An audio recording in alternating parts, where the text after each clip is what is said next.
So now we'll go back and we'll look at our input files.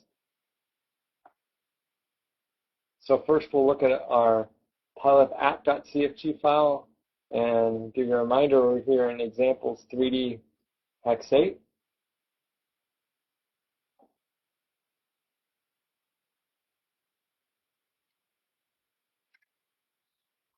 So starting at the top, all of our, this is a .cfg file, and this format is similar to is sort of based on the idea of a Windows initialization file format. So our component is written here in square brackets. Top component is pylith app. Then we have our journal, which this is the information that's written to standard out. So we've turned on a number of journals for our various components. If we set all of these equal to 0, we would essentially turn off all of the information that's written to standard out as we run. You can experiment with which ones you want to turn on. As you do larger and larger problems, you probably want to turn some of these off. The next sort of group is our mesh generator. There's a debug flag here that this is useful for sort of if you want to see the internals of what is going on in very, very small meshes, such as like our 2-cell examples.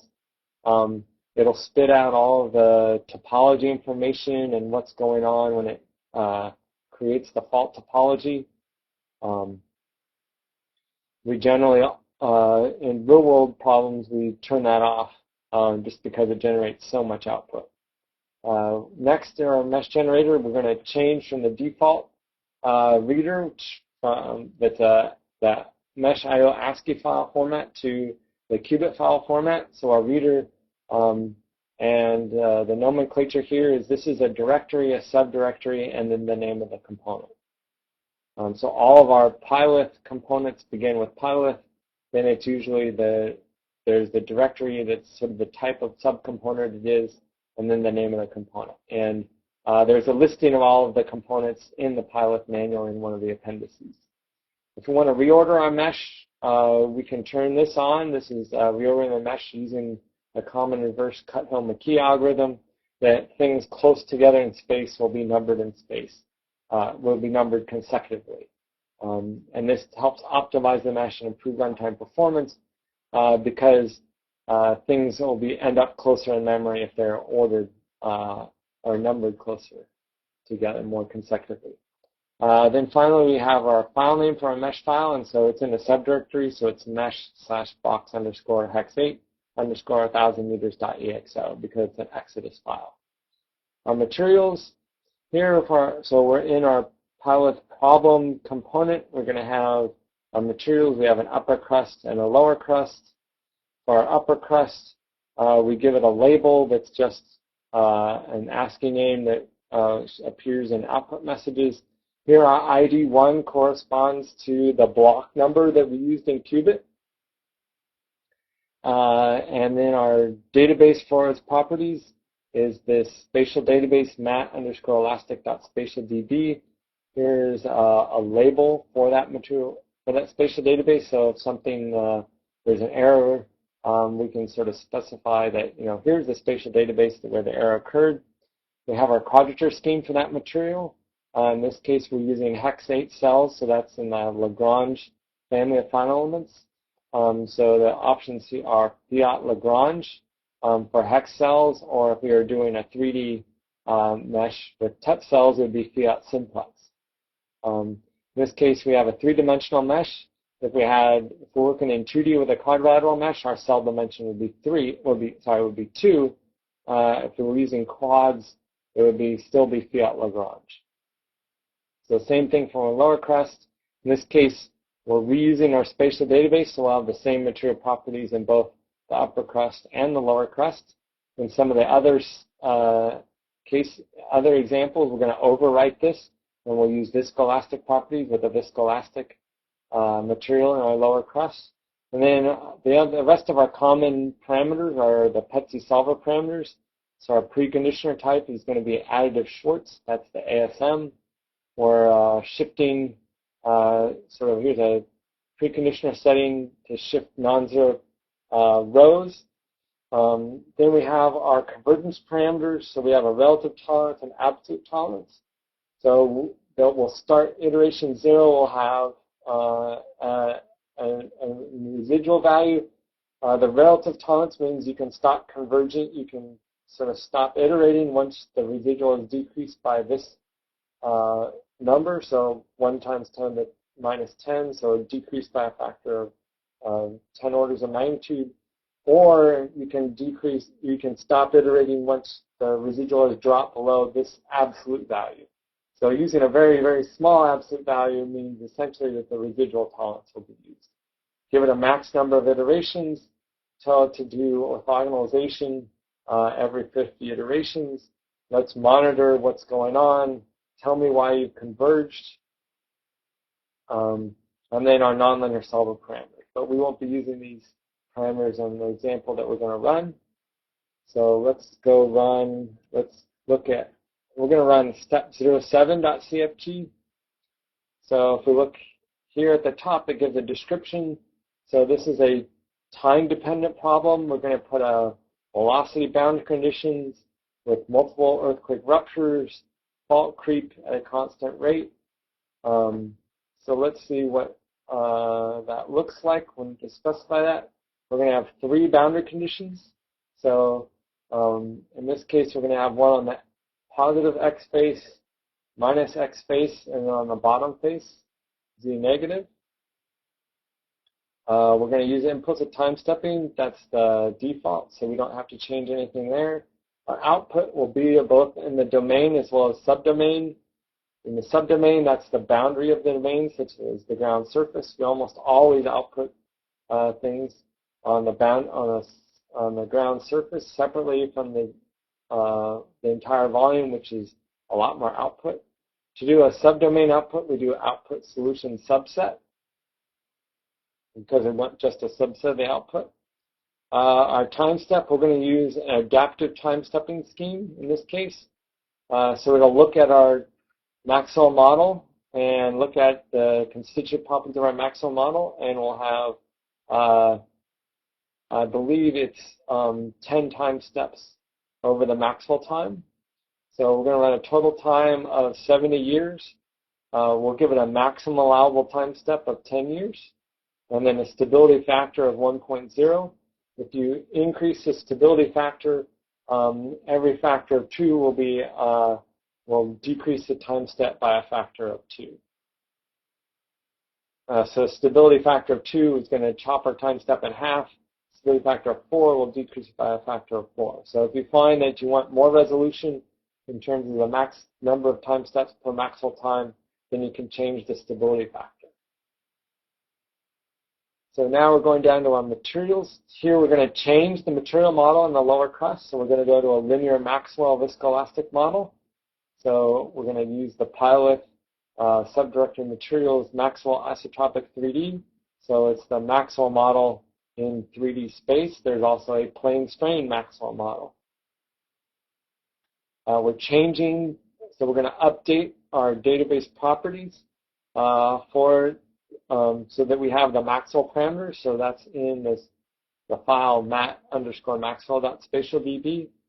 We're going to add in the output. So the info fields, we're going to output not just the defaults of density, mu, and lambda, but we're going to add in the Maxwell time. So we can see, double check to make sure our Maxwell time is specified the way we want it. And we can look at the output within ParaView. Then our output, we're going to output both the total stress and strain, as well as viscous strain. So the default is the total strain and stress, and here we're adding in the viscous strain to the output. Our boundary conditions, here we're going to use a Dirichlet boundary condition on X positive. Dirichlet boundary condition is the default, and so we're going to do degrees of freedom 0 and 1. That's the X and Y degrees of freedom. Here's the name of our node set from Qubit. We're going to do a rate boundary condition. So we're going to use a uniform database. That means we're going to specify the values right here in the .cfg file. So we're going to specify the displacement rate in the X direction, displacement rate in the Y direction, as well as the start time. So you can change when this velocity boundary condition turns on by specifying the time here. Notice we're using units, so I can do times year to get years, times seconds to get seconds. Here I'm specifying the velocities in centimeters per year, so 0 in the x direction, and then 1 centimeter per year in the y direction. On the minus x space, I again have 0 and 1. Again, a uniform database. Now I'm going to specify we're going to go minus 1 in the y direction, so we'll have shearing in this case. And then on our bottom face, we're going to use the default 0 displacement boundary condition. Here I'm using the node set that's the bottom face without the fault. That's because we have a through-going fault that we can't have an overlap. And then we have a label for our Dirichlet boundary conditions. Notice I didn't specify a spatial database, and that's because we're going to use the default 0 displacement database. So the 0 values aren't implicit. Here's my faults. Here's the label. So this is the node set from Qubit. I have a quadrature scheme. My fault in this 3-dimensional problem is a 2D fault. So I have a cell dimension 2. I'm using hex cells. So that means I have the Fiat-Lagrange type quadrature. I'm going to have 3 earthquake sources. I'm going to have 4 earthquake sources. I'm going to have 3 ruptures. I'm going to name them 1, 2, and 3, and creep. I give origin times for each of those earthquake ruptures. My creep is going to start at 0, and then we're going to have first earthquake at 200 years, second earthquake at 400 years, third earthquake at 600 years. So the question is, can we turn off output of the state variables? Yes.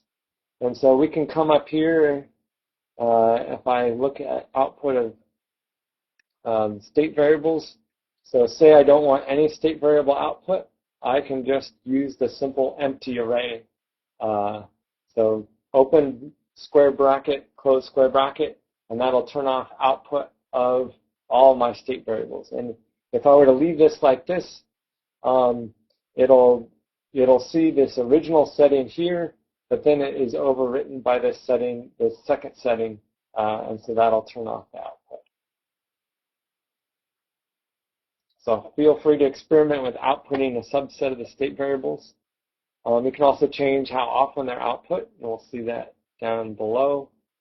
So for each of those earthquake sources, we're going to have a slip spatial database. So here we're just going to keep using the same slip spatial database. So final slip, we're going to use the slip time. These are uniform slip times. So the entire rupture occurs simultaneously in our quasi-static simulations. The only thing that's going to change for our earthquake ones is our origin time. So all of these down here, earthquakes have the same parameters.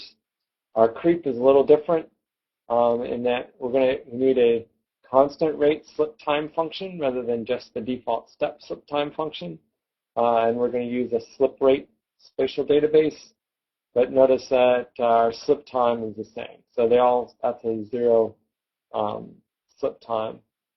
And then our output, in this case, we're going to output a bunch of fault information in our info file. So we're going to output the orientation of fault plane in terms of normal direction, strike direction, and dip direction. So those are the global vectors in each of those directions.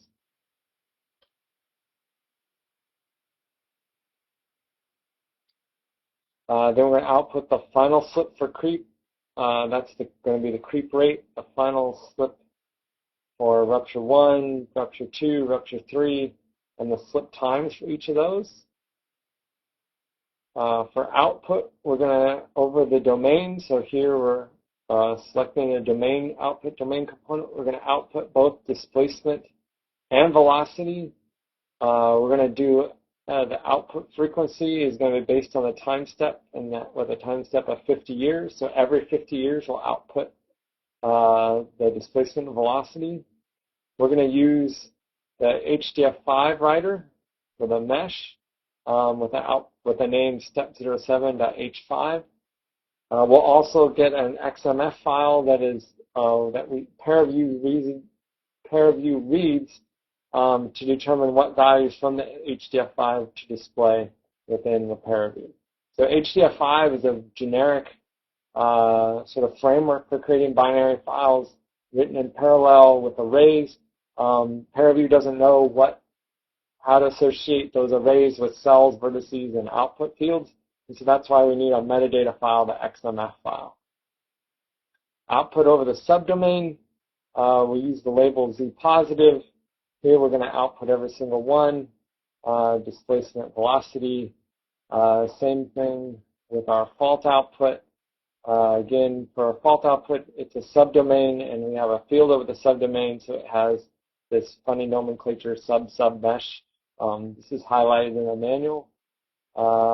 Cell filter, we don't, by default, we output all the state variables at all the quadrature points. Most visualization packages don't understand multiple quadrature points because it doesn't know where they are. So the cell filter average mesh filter will do the averaging over all the quadrature points and just give you a single value per cell that you can see in Paraview. So that's pretty quick because we have about 10-15 minutes left and I want to run the problem. So let's switch over to running the problem here. So I'll share my terminal. So let me clear the screen here. So I'm in 3D Hex 8, and to run Pylith, I simply do Pylith step07.cfg. You'll see a couple warnings written to the screen, and then you'll see that things are written. Let me get my terminal window bigger here. So all of this bottom stuff is the logging PETSI output that shows all the time spent in various places. I was using a debugging version of Pylith, and so there's a warning here that all the timing information is not very realistic and can be affected by the build. Notice our total simulation time here was 3.2 seconds. For these small problems, they generally only take a few seconds to run. As I scroll up here, so this is the output that you can turn on and off. So here's when we monitor the KSP monitor is here looking at all the residual, how the residual is decreasing. Notice that we start out here with initial residual at this time step of 10 to the minus 3. We get down to residual of 10 to the minus 14. It tells me it converged to the relative tolerance in 32 iterations. So if I turn off the KSP monitor, I'll get rid of this stuff here.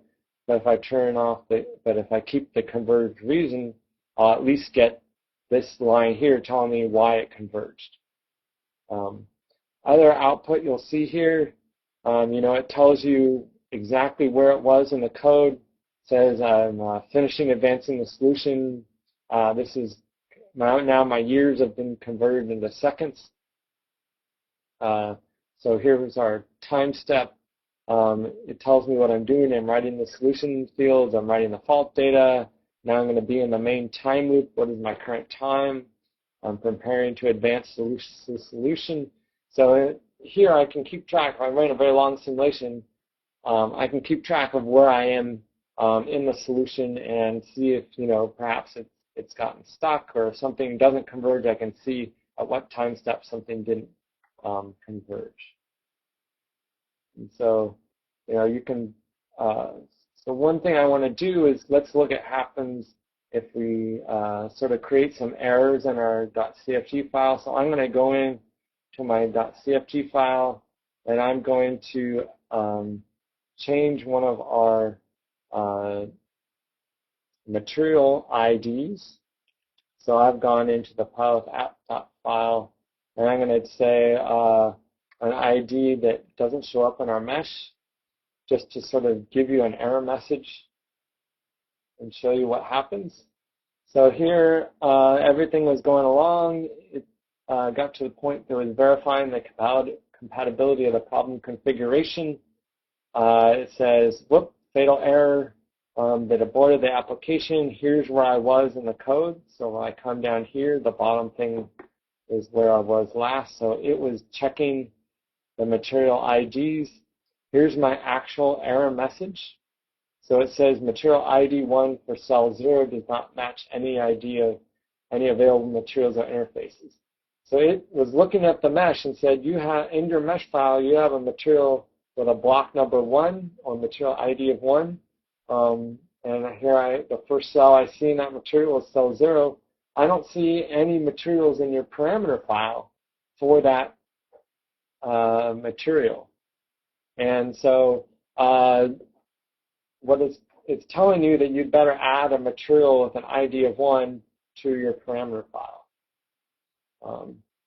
So now I'll add in back a material ID of 1, and we can rerun.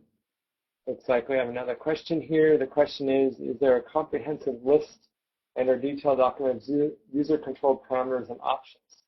So we have, in the PyLith manual in the appendix, we have a list of all of the available components. For in each of the portions of the manual about that component, we have a list of all of the parameters and subcomponents that particular piece has. Now, in a particular simulation, if you want to see what all values have been selected, both your default values and your current values, you can run this utility called PyLith info. It's very useful to add the verbose. Let me first do help, and you can see that it has an argument -- verbose, and you can also do an output file. But basically, you run this PyLith info script just like you'd run PyLith. So we do like step0.cfg.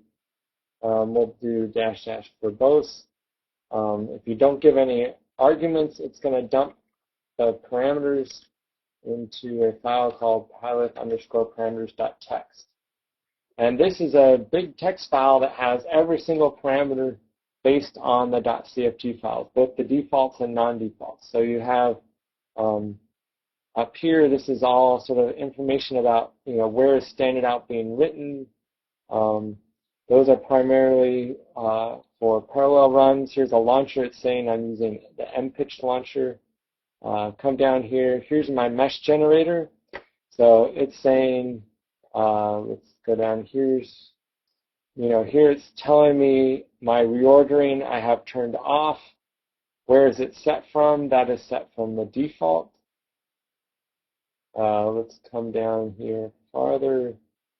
So here is my reader. So I set it to mesh IO qubit. Here's the description. It's the mesh reader. It was set from pylith app.cfg in the current directory line 31. So this tells you exactly where it got this setting that was different from the default. So if you run a problem, if you run a simulation and you see that you have, something, your output file name doesn't look like what you think it's set, run the PyLith info file or utility, and then you can look up and maybe you have an additional PyLith app file either in your home directory or you have it in your sort of parameter file that you thought you were setting in your PyLith app file, but it was set somewhere else. You can go in here and see exactly where it was found to determine, where you need to correct it.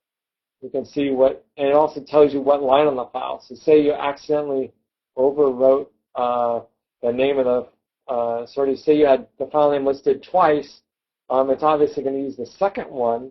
So then you can look up in here and you can say, I expected it to get it from line 26, but it says it's getting it from line 31. That must mean I have set twice, and so I need to delete that second one.